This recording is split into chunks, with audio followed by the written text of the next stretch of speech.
We're going to do an example that asks us to show that the conjugate of z1 plus z2, the conjugate of two complex numbers added together, is equal to the conjugate of the first complex number plus the conjugate of the second complex number.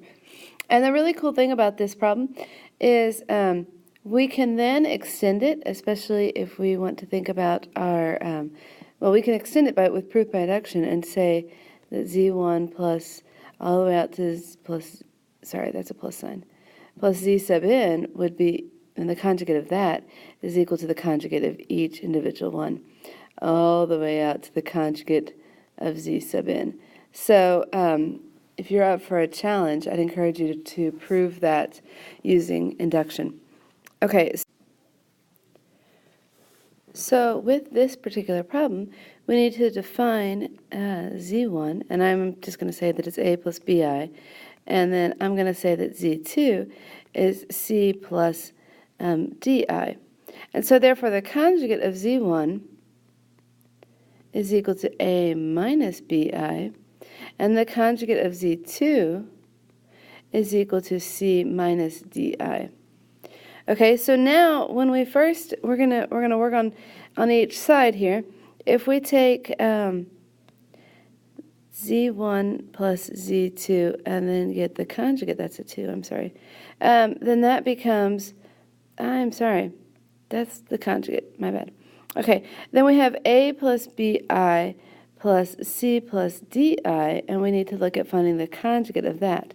So then the real part is a plus c, and then the imaginary part is plus b plus di.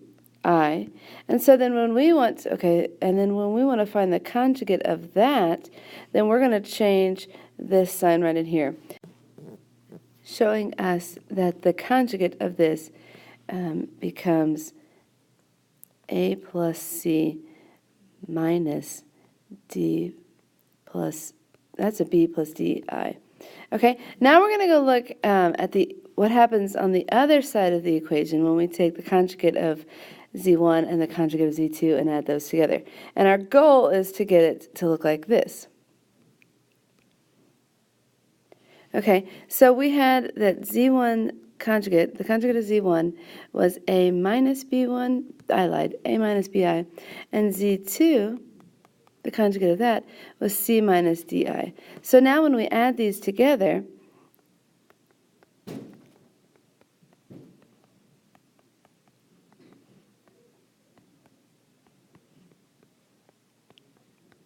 we get something like that, and we can now group our real part and our imaginary part. Here's our real part, and then our imaginary part. And this is exactly what we saw just a moment ago. So we have shown that z1 plus z2, the conjugate of that, z1 plus z2, if I add them together and then take the conjugate, that's the same thing as taking the conjugate of each piece and then adding them together. Now, my encouragement to you is to then now do proof by induction and prove this for n cases. So see what you can do with that. That sounds fun and exciting.